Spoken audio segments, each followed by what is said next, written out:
Good evening. The topic for today is multiplication of vectors. In the beginning of this chapter, we did the addition and subtraction of vectors using a parallelogram law of vector addition. And if you have more than two vectors, we know we can use polygon law of vector addition.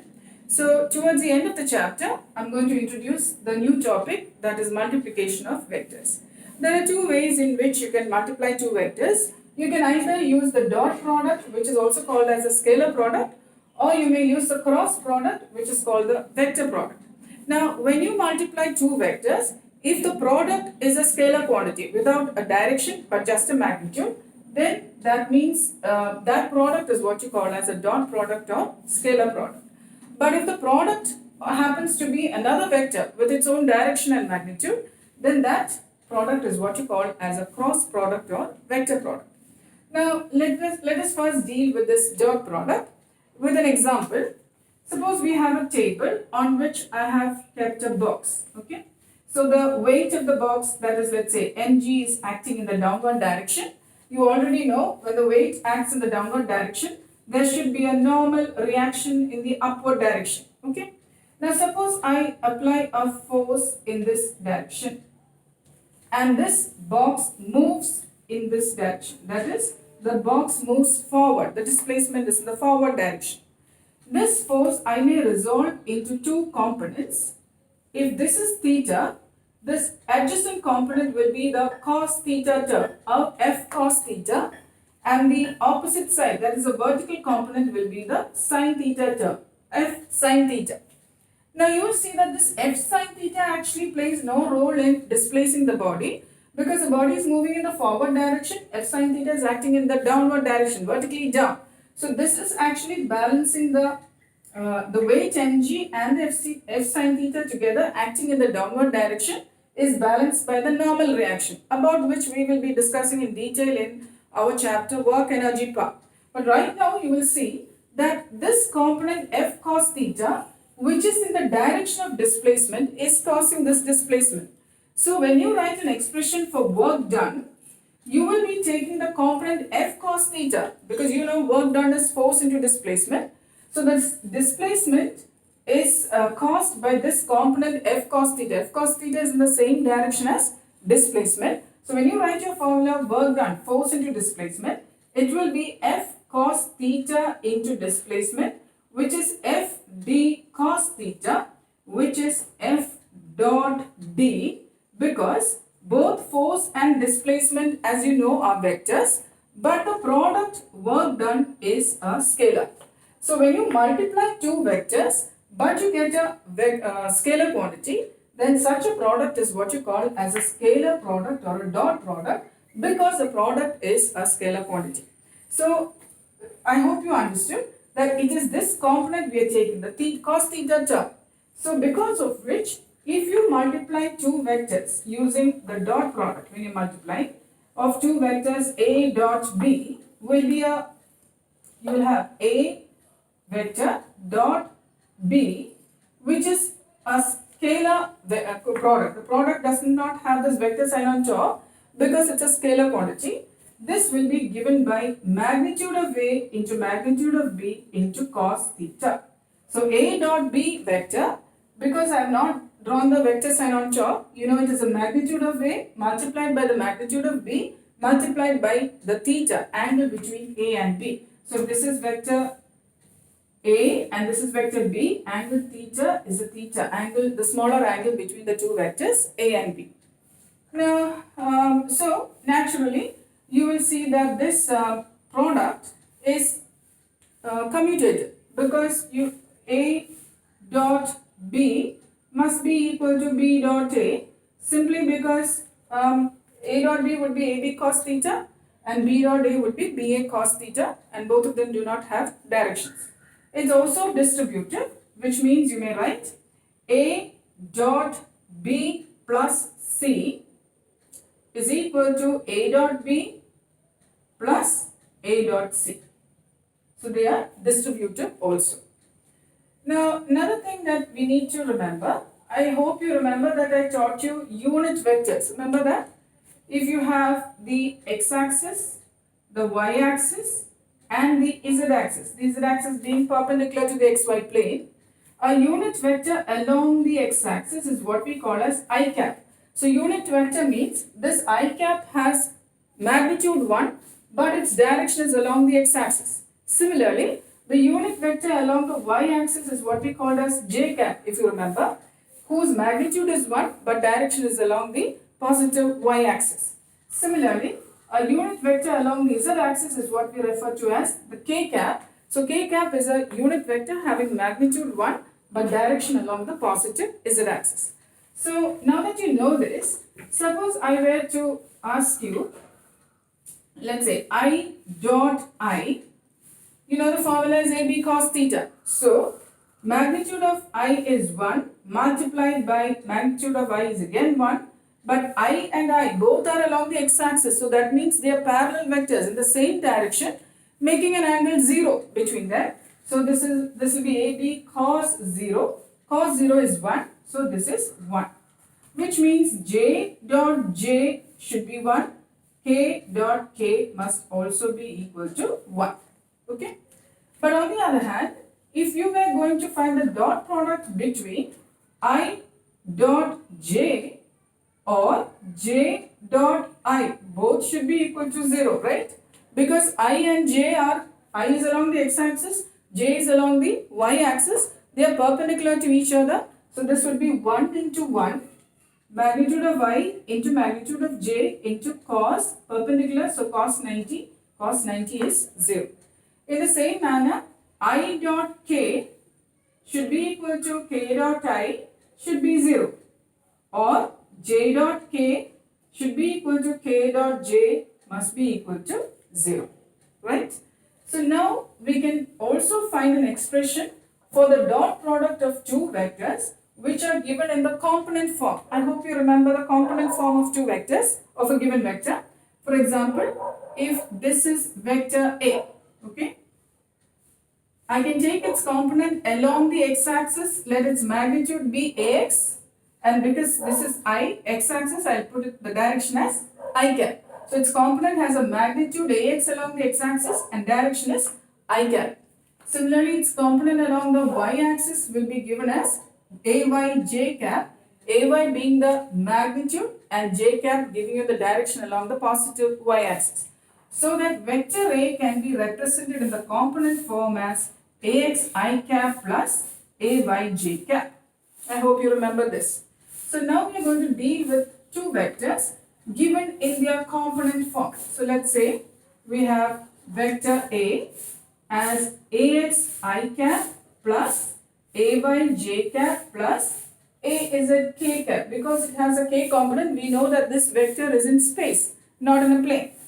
Similarly, vector B is Bx I cap plus By j cap plus B is a k cap. Now, if I ask you to find the dot product between these two, A dot B, then I'm going to multiply this with all these components so that I dot I is 1. So that when I multiply this with this, it will be Ax Bx I dot I is 1. Plus, when I multiply this into this, I dot j as you know is 0. I dot k is also 0. Then I am going to multiply this with all the components here. J dot I is 0.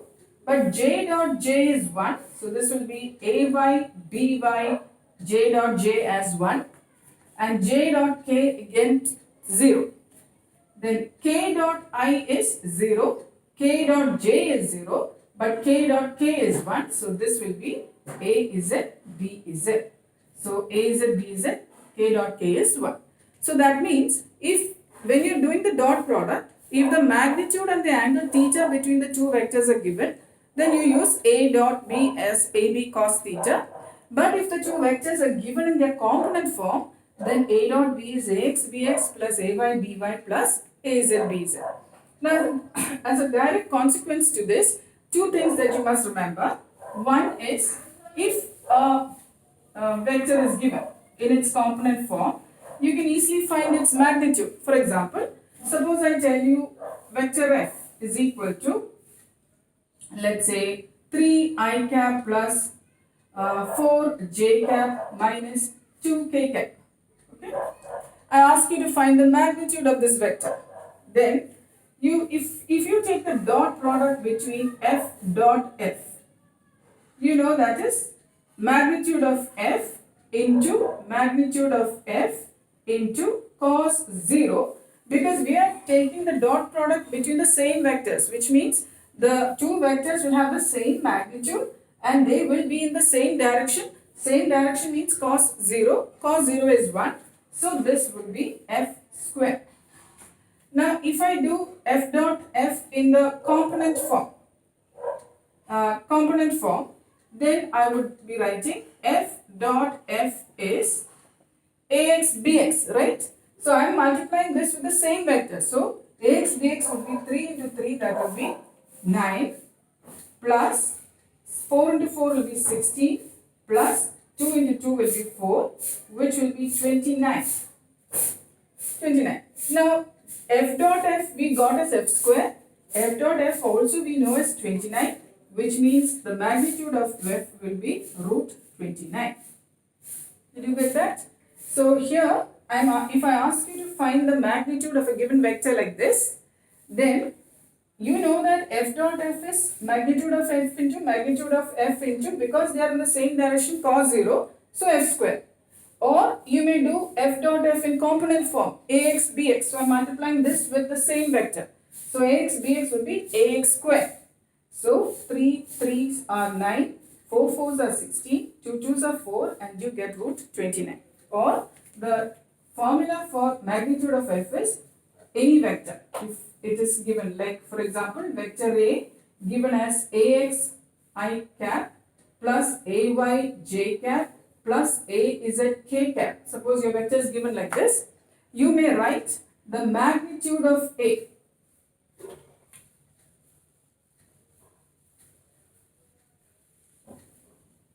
The magnitude of A is equal to ax square plus ay square plus az square square root.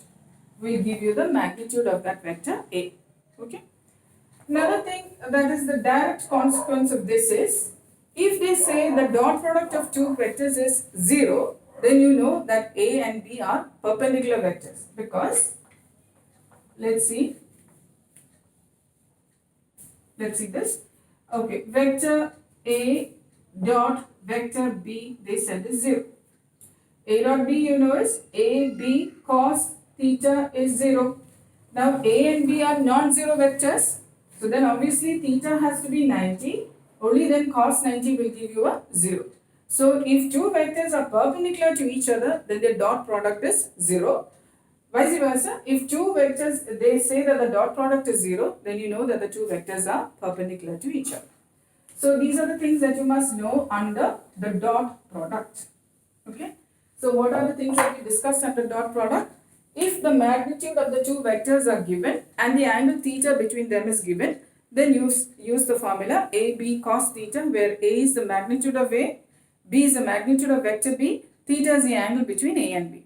If they are given in the component forms, then it's ax square plus, A dot B will be ax bx plus ay by plus az bz. Then I dot I, j dot j, k dot k all equal to 1, but all other I dot k, k dot I, which are perpendicular to each other, the dot product is 0. Then you may find the magnitude of a given vector A in the component form. If it's given, magnitude of vector A will be root of ax square plus ay square plus az square. And the last thing we discussed is, if the dot product of two vectors is 0, then you know that the two vectors are perpendicular to each other. Okay. Now we go on to what we have as the vector product or the cross product.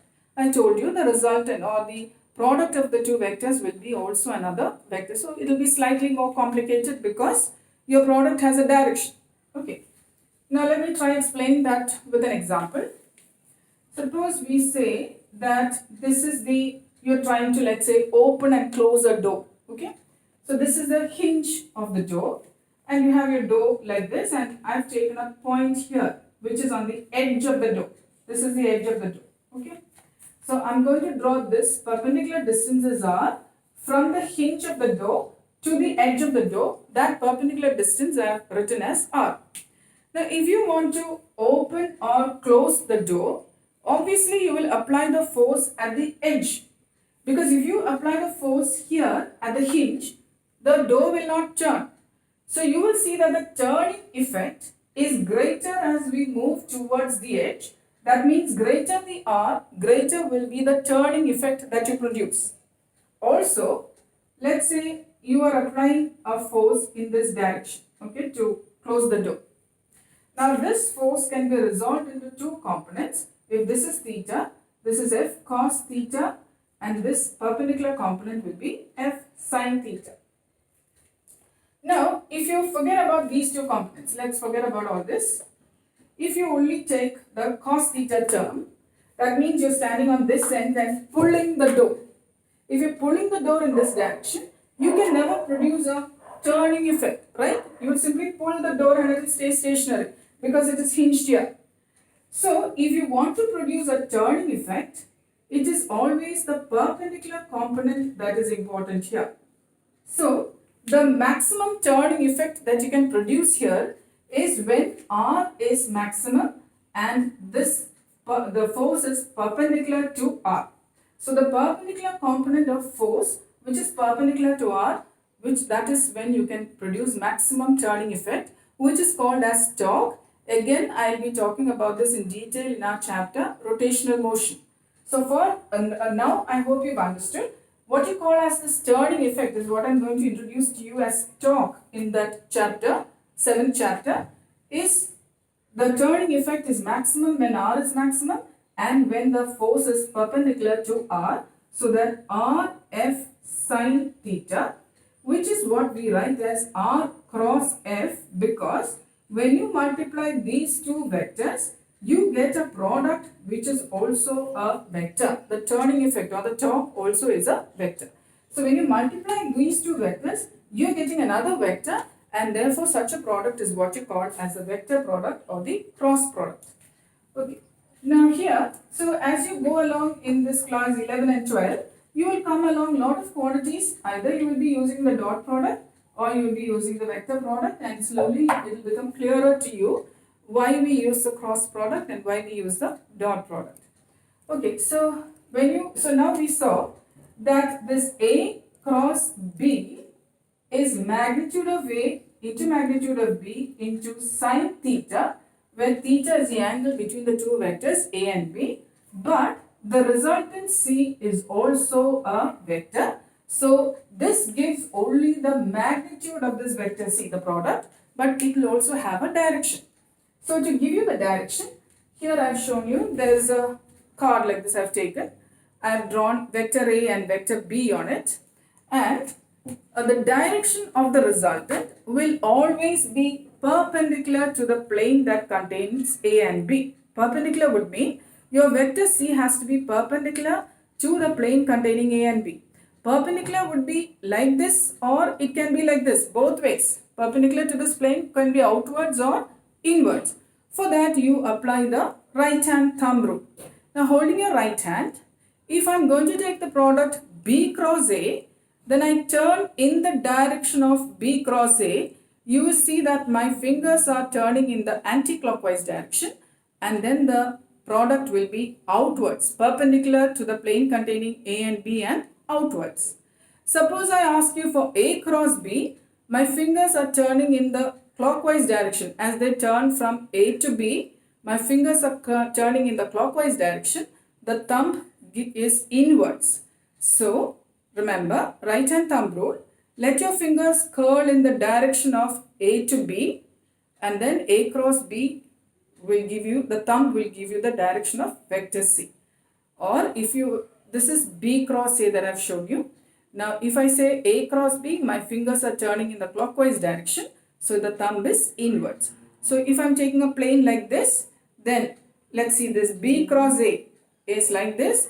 I am turning in the anti-clockwise direction. The resultant will be perpendicular to the plane containing A and B, but upwards. So, if I do A cross B and my fingers are turning in the clockwise direction, so the thumb which gives you the direction of the resultant is pointing downwards. So I repeat, the resultant C will always be perpendicular to A. C will also be perpendicular to B, right? Because I told you the resultant is perpendicular to the plane containing A and B. So the resultant C has to be perpendicular to A and perpendicular to B. But whether it is outwards or upwards or downwards or inwards is decided by the right hand thumb rule. As you turn from A to B, if you're turning anti-clockwise, it will be outwards, upwards, positive, and so on. If you're doing B cross A, then let's say if it is turning in the clockwise direction, downwards, inwards, negative, and so on. So which means they're not distributed because A cross B cannot be equal to B cross A simply because their magnitude will be the same. AB sin theta and BA sin theta will be the same. But A cross B, if it's in the upward direction, then B cross A has to be in the opposite direction. So which means this will be equal to minus B cross A. The two will be in opposite direction. They are distributed, which means A cross B plus C has to be equal to A cross B plus A cross C. Distributed, they are distributed. Okay. Now we go on to how we can find the cross product. Here also please remember theta is the smaller angle between A and B. Okay. Now suppose your vectors are given in the complement form. Let's see how you can find the cross product. Okay. So here we have vector A, like before I told you, Ax I cap plus Ay j cap plus Az k cap. And vector B I have written as Bx I cap plus By j cap plus Bz k cap. Okay. Now A cross B. So this is A cross B is given by the determinant form where you simply write I, J, K here. And if you're doing A cross B, put the components of vector A in the first row here, in the second row, and the vector B components here, Bx, By and Bz. And then you open the bracket as A cross B will be, first if you want to find the component of I cap, so that means you forget this Ax and Bx here, look at only this box here, okay, and then you cross multiply like this, right? So I will write Ay Bz minus By Az bracket will be the component of I cap. Then when you want to write j cap, you start with a minus j. So that will be minus bracket, forget about this, and then cross multiply. Ax By minus Bx Az. So that will be Ax Bz minus Bx Az into j cap. Remember I put a negative sign. Then when you need to do the component of k cap, plus itself. So plus bracket, forget about this one and cross multiply. Ax By minus Bx Ay. That is Ax By minus Bx Ay k cap. Okay. Now let me show you how that has come.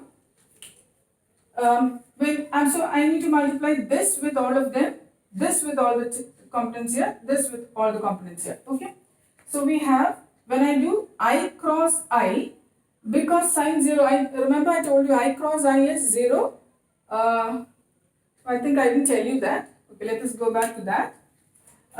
Suppose I take I cross I, this has to be 0 because the magnitude of I is 1 into sine 0, because both of them are parallel, both of them are along the x-axis, so they are in the same direction, so the angle between them will be 0.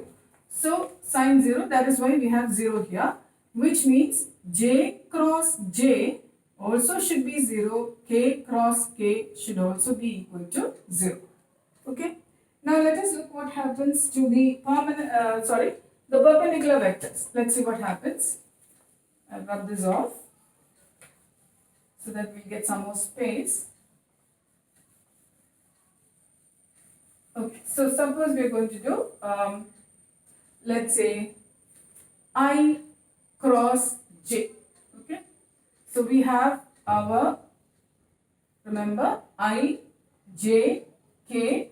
This is the x-axis, this is the y-axis, and this is the z-axis. Now suppose I do I cross J, then I and J are perpendicular to each other, so that this will be 1 into sine 90, which is also 1, so their magnitude is 1. Let us look at the direction. Direction I told you, the resultant will be the perpendicular to the plane containing these two, right? So perpendicular to the plane containing I and J will be k cap. So this is going to be magnitude 1, but direction will be given by k cap. Whether it is positive or negative is given by the right hand thumb rule. So as I turn from I to J, I am turning in the anti-clockwise direction, which so the thumb is in the outward direction, that is, it is plus k. Okay. But if I do J cross I, you will see, you will be turning J cross I will be in the clockwise direction. So your thumb is inwards. So this will be minus k cap. Got it? In the same way, suppose I were to do, let's say, J cross K. J cross K. Okay. So when I do J cross K, the perpendicular to J and K will be I cap. Magnitude will be 1 because 1 into sine 90 will be still 1. But perpendicular to J and K will be I cap. So this will be I cap. And as you turn from J to K, you see you are turning in the anti-clockwise direction, so outwards, so plus I cap. But suppose this was K cross J. K cross J would be in the clockwise direction. See, clockwise direction, thumb is inwards. So you would have got this as minus I cap because to K and J, I is perpendicular to K and J. The last one we'll do is K cross I. So let's say what happens to K cross I. So this is going to be I cross K. Okay. Magnitude again 1 into sine 90. Magnitude is 1. Perpendicular to K and I you have J. And as you turn from K to I, you see you're turning in the anti-clockwise direction. So outwards. So it will be plus J cap. Whereas when you turn from I to K, you're turning in the clockwise direction. So this will be I cross K will be minus J cap. Got it? So now using that, let me show you how we can do this. Okay. So here we have, I have written this and this. We need to find the cross product. So first I'm going to multiply this with all of them here. So I cross I we know is 0. But I cross J, when you do I cross J, this is I cross J. Can you see it is in the positive? So I cross J will be in the positive K cap. So positive K cap. So this is the term we are talking about. AX, by. So this is AX, by because we multiplied these two. These are the two we multiplied just now. Next I'm going to multiply this and this. Okay. So that is I cross K. I cross K would be here. I cross K is going to be minus J. So if you look at this J here, we have the minus. So this should be the AX, BX. So we have AX, BZ. So that's the term we have been talking about. AX, BZ. This is the term here. Minus J cap. Okay. Then next one what we need to do is multiply this with all of them. So this is what we are going to do now. J cross I. Let us look at J cross I. So we have here J cross I in the clockwise direction, which will be minus K cap. So we are going here, minus K cap is this. Minus K cap is this term. So you see ay bx, that is ay bx. Got it?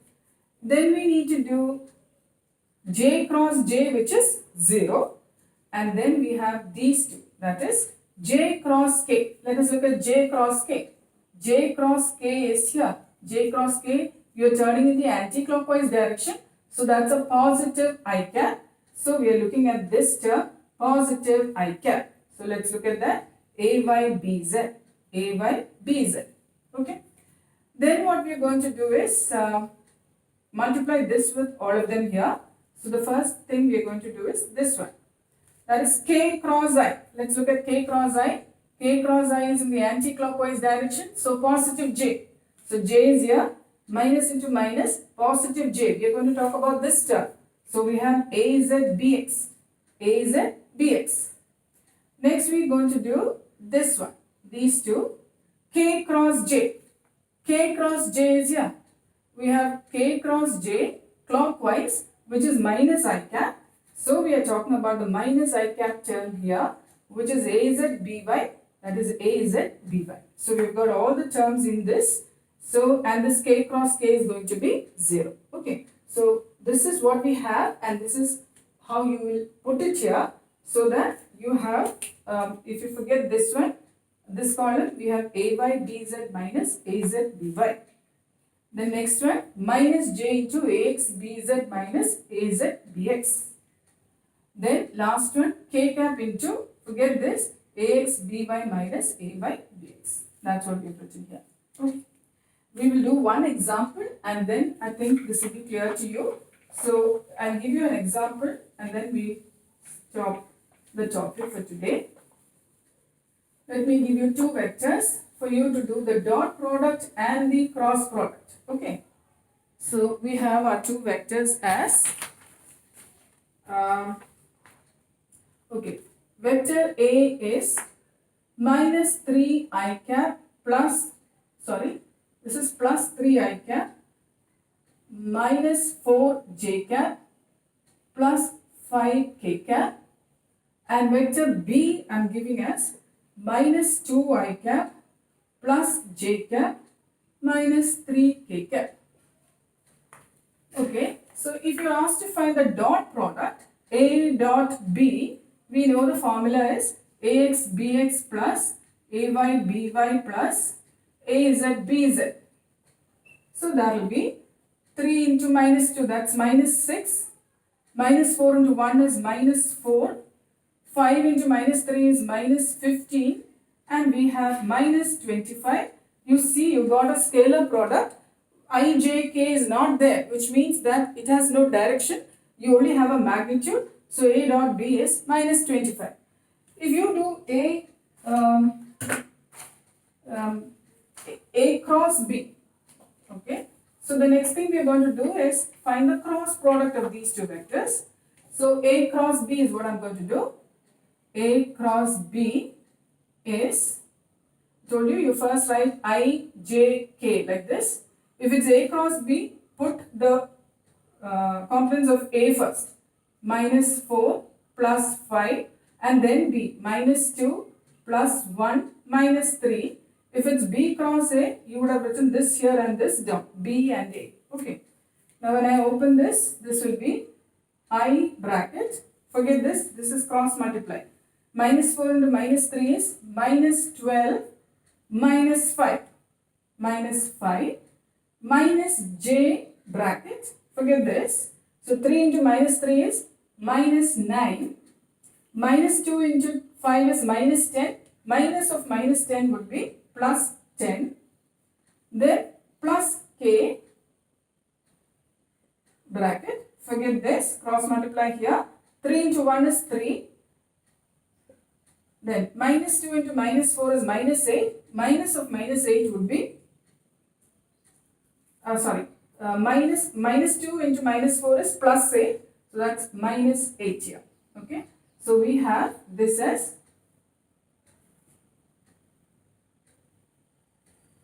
the first one is, there's a mistake here. I think this is 12. Minus 4 into minus 3 is 12. minus 5. I'm sorry, minus 5. Okay, so this will be 7I cap. This will be minus j cap. And this will be minus 5k cap. Got it? So 12 minus 5 is 7I cap. Minus 10. This is plus 1, that is minus j cap. And this is minus 5k cap. So this is your vector C. You can find the magnitude of this vector by, I have already shown you. How do you find the magnitude of a vector which is given in the component form? Square root of 7 square, that is 49 plus 1 and plus 25. That is root 75. Okay. And the direction will be perpendicular to the plane containing A and B. Use the right hand thumb rule to see if it is positive or negative. Then there is an easier way to do this, a shortcut method to do this, which is what I normally do is a shortcut method. You can follow that if you want. See, A cross B, when you are asked to do A cross B, instead of doing all the brackets and all, you write this 3 minus 4 and plus 5. Repeat that once more. 3 minus 4 and plus 5. Okay. Then below that, minus 2 plus 1 minus 3. Repeat again. Minus 2 plus 1 minus 3. And then cut off the two end rows like this. And then cross multiply like this. That is, you have first one minus 12 plus 12. Minus 4 and minus 3 is plus 12 minus 5 I cap. Then this is 3 minus 8, then this one, this and this. This is 10 minus 10 plus 9 j cap. This is plus itself, okay? So this is 5 into minus 2 is minus 10. Minus 3 into 3 is minus 9. Minus of that, so plus. Then this and this. So this will be plus. 3 ones are 3. Minus 2 into minus 4 is minus 8. Sorry, plus 8. Minus 8 into k cap. So you will get this as 7I cap minus j cap minus 5k cap, which is what you got before also. A shortcut method. Here you don't have to remember to put a minus sign for j. Like I told you before, in the other method, you have to put plus I cap. For j, you need to put a negative and k back to positive. In this case, nothing like that. The first one, minus 4 into minus 3, 12. Minus of 1 into 5 is 5, I cap. For j also, you put the plus only. And 5 into minus 2 is minus 10. Minus 3 into 3 is minus 9. Minus of minus 9, I put plus 9, j cap. For k also plus. 3 into 1 is 3. Minus 2 into minus 4 is minus 8. Plus 8. Minus 8. Meaning this minus this into k cap. And then you get the same thing as before. So if you want, you can use this shortcut method where you don't have to remember to put the minus j for this. Okay. Okay, thank you. Good night.